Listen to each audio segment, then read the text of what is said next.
When the holidays start to feel a bit repetitive, reach for a Sprite Winter Spiced Cranberry and put your twist on tradition. A bold cranberry and winter spice flavor fusion, Sprite Winter Spiced Cranberry is a refreshing way to shake things up this sipping season. And only for a limited time. Sprite. Obey your thirst. Every Who down in Who Newville liked the holidays a ton. But where to get great prices on gifts, they had no idea. None. They searched and they searched for great gifts under $25. Gifts for spouses and friends and even their toddlers. When suddenly one Who shouted, Walmart has what you want, knowing they have Lego, Tree Hut, and low prices to flaunt. So they enjoy the holiday season as Who's often do. Cheering and shouting, Walmart has incredible gifts. Who knew? Find gifts they'll love under $25 at Walmart.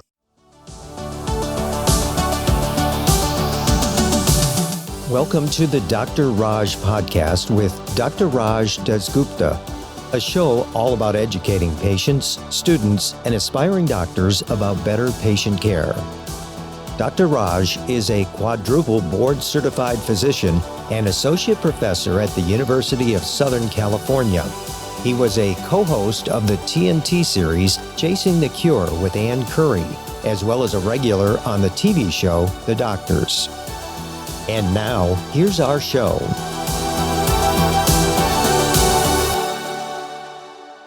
Hi, and welcome to the Dr. Raj podcast. And what's this a podcast of? It's a podcast of amazing people, powerful stories that motivate you, and you know what? A little bit about wellness. And today's guest is actually Olympic gold medalist Lindsey Vonn, which is totally awesome. But before I introduce her, I got to do the routine. The routine is always going to be read the bio first. So, Olympic gold medalist Lindsey Vonn, born on October 18th, 1984, in St. Paul, Minnesota, is one of the most decorated American ski racers in history and widely regarded among the greatest of all time. Lindsey burst onto the international skiing scene in 1999. At the age of 14, has since captivated the world with her perseverance, superhuman abilities on the slopes. She won 4 World Cup overall championships, one of only 2 female skiers to do so, with 3 consecutive titles in 2008, 9, 10, plus another in 2012. Lindsey won the gold medal in downhill at the 2010 Winter Olympics, the first one for an American woman. She also won a record 8 World Cup season titles in the downhill discipline, 2008 to 2013, 2015, and 16. 5 titles in Super G in 2009 to 2012 and 2015, and 3 consecutive titles in the combined 2010 to 2012. In 2016, she won her 20th World Cup Crystal Globe title, the overall record for men or women. Her total 82 World Cup victories is a woman's record. Although Lindsey single-handedly put American ski racing on the map, her journey was punctuated by devastating setbacks and brutal injuries, including a broken ankle, gruesome bruises, critical damage to a nerve in her arm, and I'm just naming a few. For those who've struggled to pick themselves up after facing a downfall, Lindsey's blind resolve isn't just inspirational, it's really hard to put into words.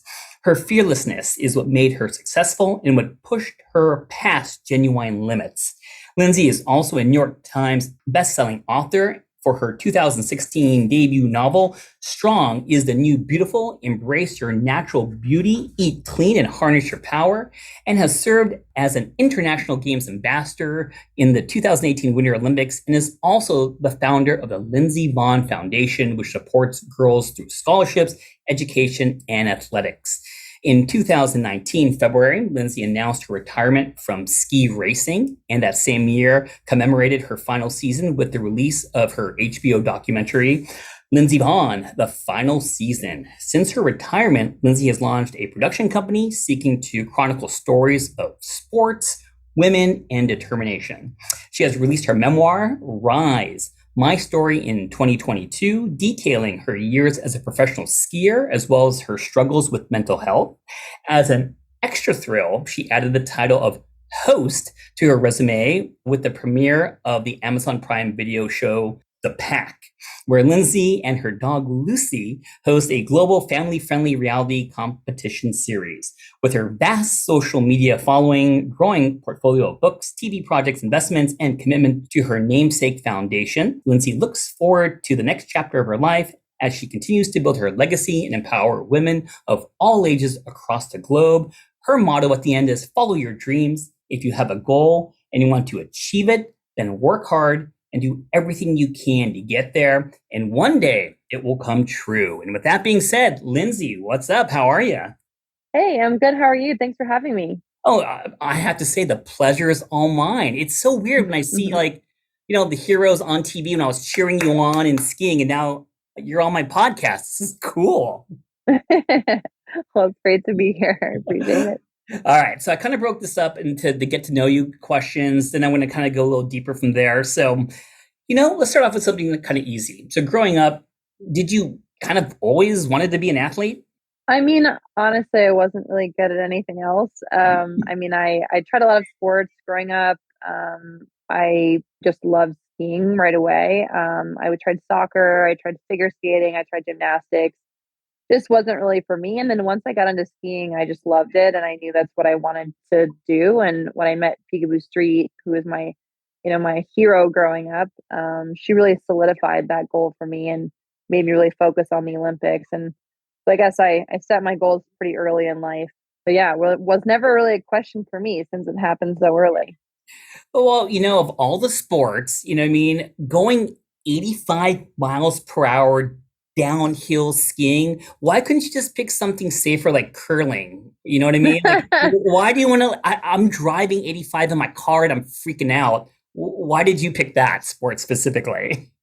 Well, I mean, I am from Minnesota, so curling would make a lot of sense. But but I'm a thrill seeker. I'm an adrenaline junkie. I love going fast. It's one of the I think things that really drew me to the sport was the ability to be in control of your outcome and push yourself to the limits. I think there's something really different about ski racing in that way. It's an individual sport. You're on the mountain. It's basically you against the mountain. And I love every aspect of that. So I want to ask the question, like describe it, because it starts off, you're on the top, you hear the bell, and all of a sudden, literally, you are like flying down the mountain, like you're not even touching the snow. So what goes through your mind? Is it kind of like, oh crap, I think I'm going too fast? What goes through your mind when you're going that fast down the mountain? I mean, there is no such thing as going too fast. There's only how can I go faster? So, I mean, I guess a lot of athletes talk about being in the zone, and I definitely think that that's the place that I always tried to get to when I was racing. When you're going that fast, you have to be very present, and I think that's another reason why I love my sport is that you have to simply focus on being present and reacting to whatever comes your way, and obviously being prepared. But if I'm thinking about anything else, I'm most likely not going to win, and I'm probably going to go into a fence somewhere. So not recommended. Yeah, well said. Well said. It definitely sounds like you've been an athlete like all your life. So how did you approach sleep when training for big events? Of course, like the Olympics, was sleep kind of a priority for you during your training? Yeah, I mean, I grew up, with my dad always telling me that sleep was one of the most important things for an athlete because it's the only time that we really have to recover and to be prepared for the next day. And I was always a really good sleeper until my first surgery. I've had many surgeries in my life, but my first, major knee surgery really set me down the path of insomnia. And I approached it like I would anything else as an athlete. How do I figure this out? How do I overcome it? How do I get back to what I was good at before, and so I can excel in my sport again? And it took me until now really to figure it out. I tried a lot of different supplements and teas and other medications, and none of that worked until I found QVivic, and I was so happy because again I've been struggling with this since 2013 and since my first knee surgery. So it's been a really long time and a struggle that I wish I had found a solution to earlier. But I think the ultimate thing is that I, as an athlete, thought that I could always conquer everything on my own. I don't really like asking for help. And, Google is not a good doctor, as it turns out. So, I actually talked to a doctor, and that's one of the main reasons why I was able to find QVivic. So turns out, Google doesn't know everything. So when we talked about you started realizing that you have insomnia, was there a part of you, because insomnia sometimes is like a household word, and when people say, "Oh, I got some insomnia," you're like, well, it seems almost natural. And you were going through pain. You mentioned about the surgery. I'm sure there was some kind of anxiety. Was there a part of you that's like, well, I should have insomnia? That's kind of it. What made you kind of say that, uh-oh, this needs to be addressed, and it just wasn't, hey, I have insomnia? Honestly, no one should have insomnia. It should not be something that happens to anyone. Sleep is something that we all should be able to utilize and enjoy. And, I think it's something where insomnia is, to your point, it's a household term because people think it's acceptable. And, they think, oh, well, I have kids, I can't sleep. I have work, I can't sleep. And this is just the way it is. But that's not the way it should be. And that's how I look at it. I look at it as I used to get good sleep and I know that feeling, and how do I get back to that? And I haven't been able to get to that place until now. And like anytime we talk about insomnia, it's natural for people to gravitate towards nighttime stuff. Like, hey, did you sleep? How long did you sleep? Let me ask you kind of an opposite question. How was, once you realized you were kind of battling it out with insomnia, how were you affected during the day? Did you have any daytime symptoms?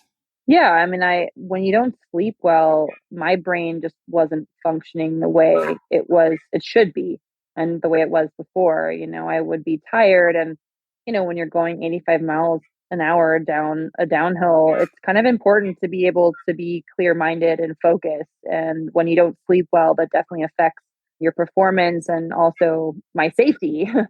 So, that's why, again, as an athlete, I was trying to solve the problem, and why I didn't stop trying to solve it, because I knew that eventually I would find a solution. I wish it hadn't have taken me so long. But, I again, when I don't sleep well, I don't think as clearly. My reaction time, both physically and mentally, was a lot slower. And I just kind of felt like, also with other medications that I took, that I was in kind of this fog. And so I feel like now that I'm able to fall asleep faster and I stay asleep longer, I feel like I have so much more energy during the day, and it makes all the difference in the world. Wow. So you mentioned a very specific name. You mentioned QVivic, which is a medication definitely FDA approved for insomnia. Now, how did you kind of end up on QVivic? I mean, were there other options first, or was there hit and miss first? And how was it explained to you that, hey, this could be something that you may want to try? So what was kind of like the story behind it? I'm a little curious. Well, I obviously talked to my doctor, and that's what actually set me down this path of getting more sleep. I've tried other medications before. Some were prescribed to me because of my surgery, and others I, tried over the counter. And, again, like I said, the teas and changing my sleep habits, and, all of the normal things that everyone who tries to sleep better does. But nothing really worked until I actually got on QVivic. And, I think it's important to remember, and as an athlete, I know this, but, many people may not. All medications have risks. So I think that's important to remember. But, for me, this is what works well, and trial and error for me is, how I kind of get to this point. But I think it's a pretty easy solution just to ask your doctor and find out if it works for you. No, and I think many people can relate. Sleep is so individualized, and sometimes it is trial and error, and it is kind of an accomplishment to find what works for you. And with that being said, I mean, are you doing well now that you've done some lifestyle changes? You got the right medication on board. How are you doing now?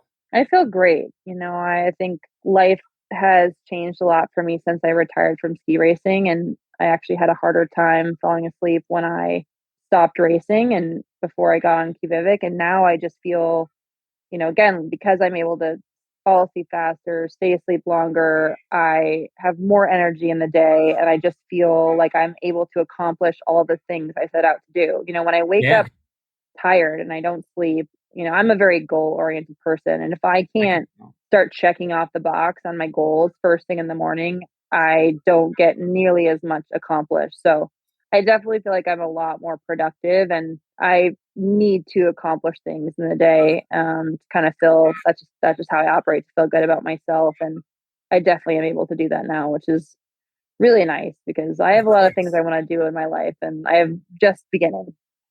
I love it. I love it. So I thought it'd be kind of fun, for my listeners to have this little segment called Lindsay's bedtime routine. Just to see, Mm. I know I'm a little excited myself here. I'm gonna ask you a couple of questions, and you got to be honest. You got to be honest, and let me see what you do to kind of help your transition to sleep. Question number one: sleeping with the dog, sleeping with Lucy. Are you pro, anti-pro? Do you do it, not do it? What do you think? It depends on how bad she's snoring. I would say, there's always a trick for me to, she has to be, if she's sleeping on her back, there's no way, like any human could sleep. She'll be snoring so loud. So I just position her in the right way. I have my routine, and as long as I can fall asleep before her, I'm good. Lindsay, do you want me to send you like a CPAP mask for Lucy? Yeah, something like breathe right or like, I don't know, is there some like dog, I don't know. I mean, King Charles I know are historically bad at snoring, but I think she specifically must have something like extra because she's very extra. Well, well, I have two dogs. I have Clifford and I have little tiny Ringo, and I always, Clifford. yeah, Clifford. We named him after the classic, Yeah, of course. That's a story. classic show. Of course. And I think for me, I'm just going to say whatever, dogs provide so much anti-anxiety and cuddle effect. They help out with depression. So I think it's individualized. So I like that one. Yeah. Does it ever feel like you're a marketing professional just speaking into the void? But with LinkedIn ads, you can know you're reaching the right decision makers, a network of 130 million of them, in fact. You can even target buyers by job title, industry, company, seniority, skills, and did I say job title? See how you can avoid the void and reach the right buyers with LinkedIn ads. Spend $250 on your first campaign and get a free $250 credit for the next one. Get started at linkedin.com/campaign. Terms and conditions apply. Oh, Hilton stay, your beds are soft and cozy. No lumpy couch, no stiff futon, no shower line at crack of dawn. Oh, Hilton stay, a holiday you're saving. When you want holiday comfort you can count on, it matters where you stay. This season, enjoy spacious, comfortable rooms and friendly service when you book with Hilton instead. Hilton for the stay. How about this one? Are you kind of like a warm bath or shower type person before bed? It depends. I mean, I think sometimes in the bath, if I'm, sitting there, I'll think about things that I have to do.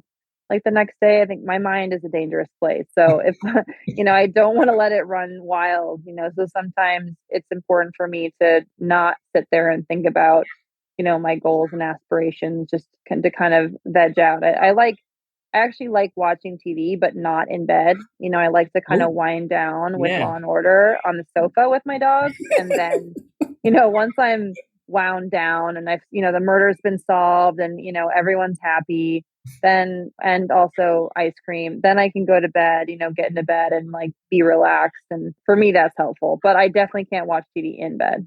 Well, that was good. And for some, there's always these kind of like thing about, when you lay down, your body cools down. When you get up, you kind of warm up. So people like taking the bath so they could really drop their temperature quicker and maybe help them sleep. So, all right. But you don't want to think too much. I think I agree with you. Yeah, it's my mind. It's all my mind. Yeah. How about this? If I were to present you with a warm glass of milk or almond milk, are you pro? Do you like taking a little glass of milk before bed? I'll have some tea. I used to be a big, I mean, obviously I'm a ski racer. So, hot chocolate is like, water for me. But I think for me, I feel like there's too much sugar in hot chocolate, and I wouldn't have a glass of warm milk on its own because I think that just sounds kind of gross. But I'm honest. If anything, I'm honest. But I would have a tea. I would have a tea. Yeah. All right, Lindsay, do you know why that whole thing came about of why a warm glass of milk? Do you know the answer? Is it why people do comforting? it? I don't know. What is it? Body temperature again? Milk, especially almond milk, for those lactose intolerant right here, it has magnesium and tryptophan. So people kind of think, Tryptophan. yeah, a little Yep. tryptophan. So I'm not saying do it, but it's warm because the cold milk kind of makes the stomach a little irritated. So they kind of thought about warming it up. But all right, so not really all warm. Now here's one we got to know, and everyone always lies on this one. So what about the cell phone? Do you bring your cell phone to bed or no? No, bad idea. Bad idea. It's like it's a just never ending dark hole. You get sucked in, and then your brain keeps going, and then it's like, what do I have to do? What email did I miss? What text message did I miss? What are people doing on Instagram that I should know about or not know about or regret looking at? So once I get in bed, I set my alarm clock before I get into bed so that I just don't even look at it. Wow, I'm like super proud of you. I'm not even like an inch as popular as you, and I have a hard time getting rid of my phone in the bed. So good for Well, you. it's like that's also the issue is that I'm on Instagram more probably than I should anyways. So I definitely don't need it at night. That's not something I need to add on to in the day. Yeah, I could help you out if you could give me a couple of those million followers to my Instagram. But what about this? You kind of touched on it. I know, about, binge watching, and let's say you're not into bed. Do you ever caught yourself binge watching, and is your favorite show Law and Order? Yeah, it is. Every episode, barring a few, to be continued episodes, every crime gets solved. And at the end, you feel good. You're like, there's a lot of bad things happening in the world, but Olivia Benson solved the problem, solved the murder. Stabler and Benson, the dream team solved it again. And you just feel good.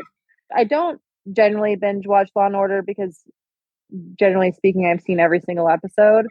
So, I'll definitely end my night on that, especially if I've had a bad day. But, Yellowstone's a big one and a couple of those that I've been watching lately. But, always end on the murder being solved. That's always a good one. I gotta say, your bedtime routine is by the numbers, so I don't have any criticism there. You're good with that. So thanks. I'm gonna say that I'm gonna have to take it up a notch. So this is gonna go into, well, Lindsay, is this gonna be myth or is this gonna be fact? And okay. I'm not gonna grade you because I'm a nice person. A plus. Just give me an A plus. Will be good. I like to win. Okay. What about alcohol and sleep? Can you get better sleep by, just having a glass of wine or some alcohol at night? Is that a good way to get sleep? Definitely a myth. That is not factual at all. That's I've definitely noticed that, again, hyper aware of what I'm eating and drinking and consuming before I go to sleep to try to help myself sleep better. And alcohol is, while it feels good in the moment, it is not a good solution. I'd say tequila is the only thing that, doesn't completely disrupt my sleep, but everything else, forget about it. And let me just add on to that for the listeners is that, sure, alcohol will knock you out. That's its job. But you know what? The second half of the night, oh my God, you'll be not going into REM, not going into deep sleep, multiple awakenings, not to mention going to the bathroom. So you're right, Lindsay. I'm going to give you an A+ on that answer. Yes. How about this one? Exercise helps you sleep. What do you think? No, not true. Really? Now, why did you say not true? I'm going to give you a chance to give me it depends on what time of day. If you're talking about, do I exercise right before bed? Absolutely not. Your body can't slow down. So, at least from my experience, sometimes if I have a long day, I'm like, I've got to still hit the gym. So I'm going to get it done. And I never sleep well just because it's too close to bedtime. Any other time of the day, any time before dinner, the rest of the day, it's really important for me, especially I need it because it helps me get more tired so I can, I just feel like I can fall asleep better if I'm physically tired, which is, Yeah. why I had less difficulty, I'd say, when I was racing because I had that physical exertion.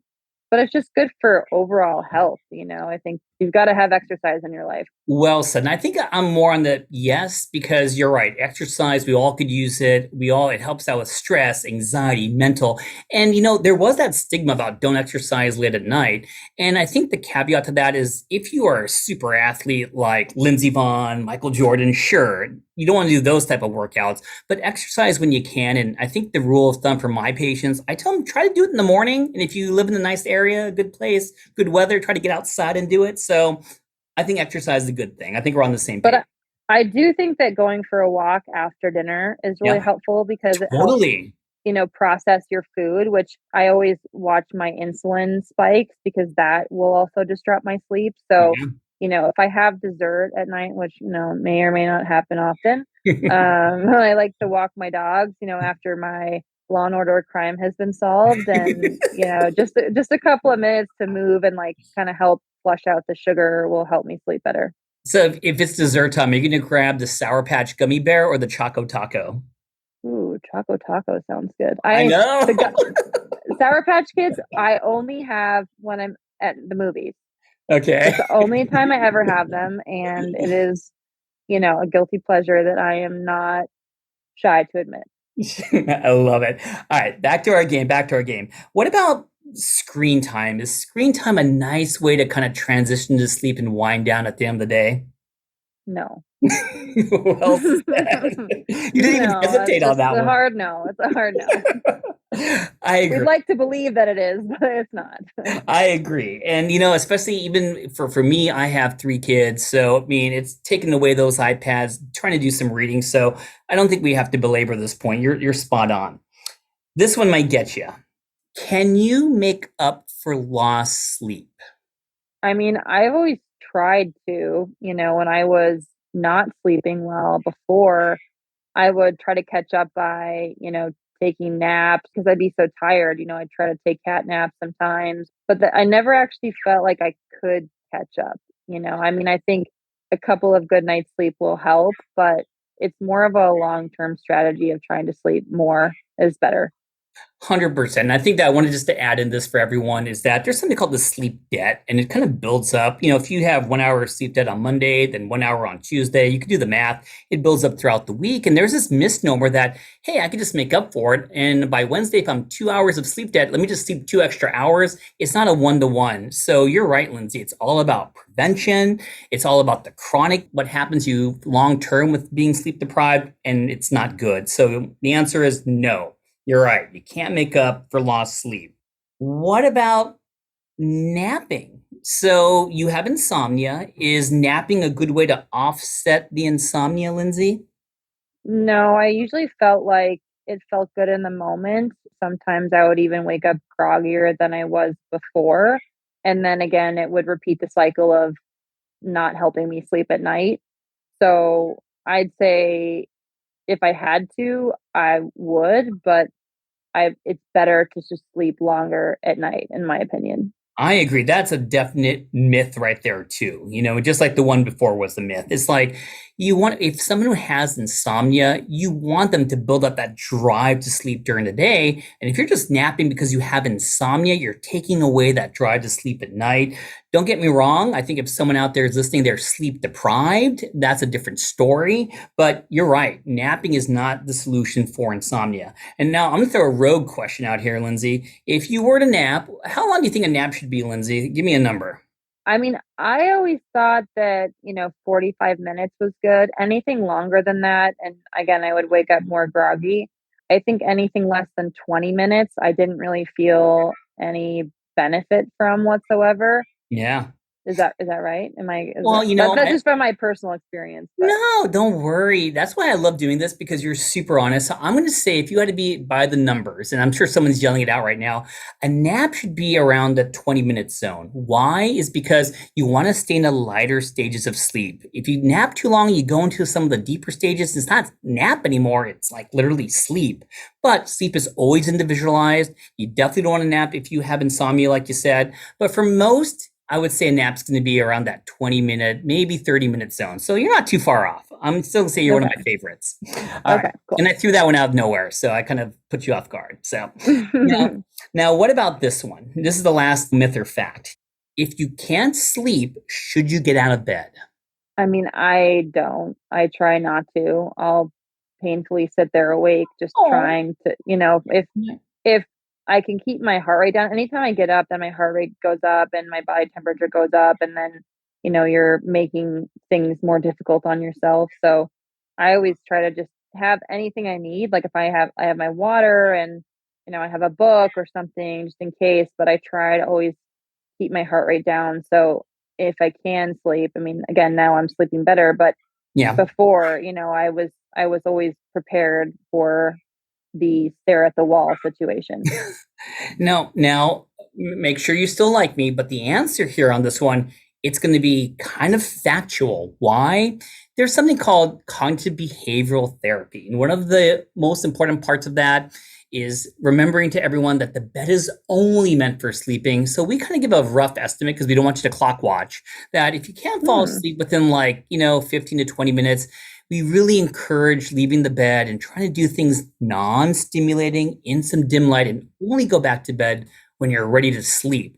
And it sounds great when I say it like I'm some kind of professor, but it's hard to do for some people, and sleep is individualized. But rules of thumb is that I don't want you to count sheep in bed. I don't want you to stare at the wall in bed. I want you, when you go to bed, to say, wow, I'm going to sleep. So that last one is a tricky one. That one's going to be interesting. Yeah. Well, I guess I'm just more of like a grind it out, no pain, no gain situation. You're kind of like the gold medalist, All right. So I want to make sure I spent a lot of time for these last three questions. So I want to make sure I add, because I think you're just an amazing person. So after attending your first Winter Olympics in 2002 at the age of 17, you got a 6th place finish in the combined. At the 2010 Olympics, you went on to achieve a lifelong dream and you took the gold. You displayed through your own achievements that hard work and perseverance will bring your dreams to fulfillment. So, based on your own experience, what words of advice do you have for young Olympians who will be competing at their next Winter Olympic?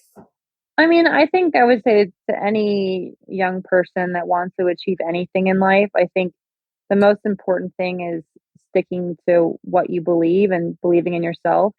I think a lot of people get off track because one person tells them that they can't do it or they're not good enough. And I think you just have to keep working hard at it. And again, if you don't believe in yourself, who's going to? So it starts from within. And I think, again, that's one of the most important things to success in any walk of life. No, well said. And I'm going to kind of cascade on that. So while I was doing my due diligence, preparing for the interview, I saw a pattern that I just couldn't ignore. I mean, you face so many obstacles in your career, personal life, and you always seem to come out blazing like each time. So what has motivated you to continually get up after each setback with just fierceness?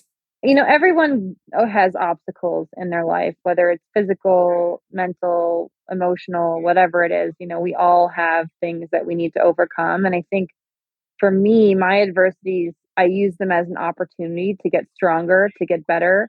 I tried to look at them as a positive, although, so a lot of times it was really hard when I was, laying in bed after multiple knee surgeries. But I think I got that perspective really from my mom. She had a stroke when she had me, and, she wasn't able to do a lot of the sports that we would have loved to do together, like skiing, because of that physical handicap that she had. And she never complained. She was always positive. And I felt like, yes, I may be injured. I may have had all these surgeries, but at least I have the opportunity to come back from them.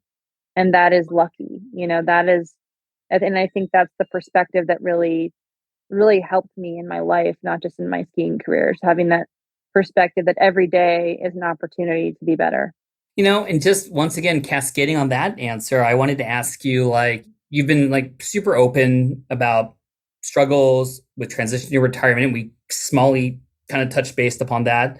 But can you give us an update as to what you've been up to and how you're feeling since making the difficult decision to retire? I feel a lot better. I'm obviously sleeping a lot better, but I also, spent a lot of time, on my mental health as well since retiring. I got a new therapist, Dr. Armando Gonzalez, and he was really pivotal in me kind of adjusting to retired life.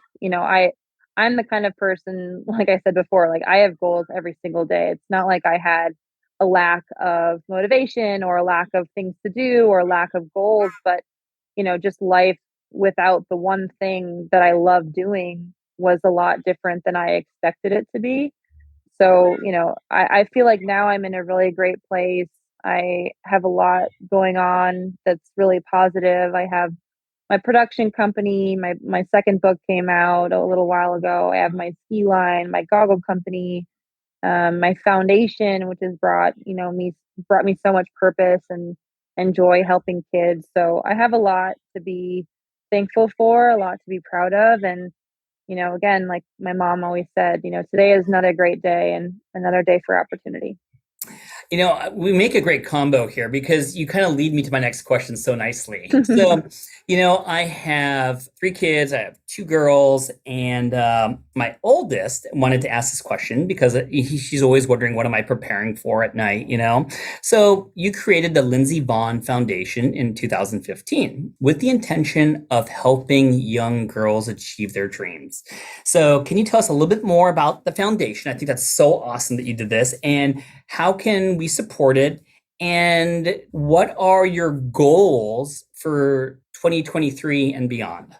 Well, thanks for bringing that up. And I appreciate your daughter asking that question. I actually started the foundation in 2015 when I was coming off of back-to-back knee surgeries, which again, was a really positive thing that came out of my injury, was that I was able to start the foundation. And our mission is really to empower underserved girls through scholarships and programs. And we have camps, empowerment camps, which I attend. And, unfortunately, COVID has had a disappointing effect on our in-person camps, but we've really been able to help girls across all walks of life, from aeronautical engineers to gymnasts to, horse riders. Like there's a lot of different girls that we support. And I really, I kind of use Peekaboo as my inspiration because I met her when I was 9 years old and she was my hero. And because of a 90-second interaction, it changed my life. So I want to just inspire and empower girls to be whatever it is that they set out to be. And I think that's one of my, big goals for this year, is just to continue to expand, on that and to help as many kids as possible. And I've got some shows that are also coming out or that we're trying to produce. We're in the process of producing. So I think that's another big goal. But I think my foundation, I think at the moment, and, now that I've been retired for a little bit, has been a really big part of my life and something that I want to just continue to expand, and hopefully it will live on long past me.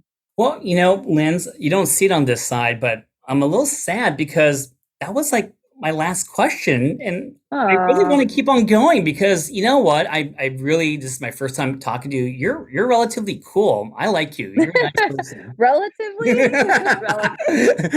So, but let me just say this. I want to make sure I say it, that it was really a super big treat having you on the podcast. And thank you for the time that you spent here. And I know you're super busy, and I'm glad I'm on your things to do list. And you're just an amazing person, and you really are an inspiration. And it was nice telling my daughters, because they're young, you know what I mean, and who you are. And we watched some videos about you. And, I always forget how amazing and emotional it is when you won the gold. So thank you for coming on the podcast. You're the coolest. Yeah, of course. Thank you for having me on. And, I appreciate that you give people accurate information. That's really empowering to everyone. So thank you for everything you do as well. Oh, and in honor of you, I'll watch an episode of Law & Order tonight.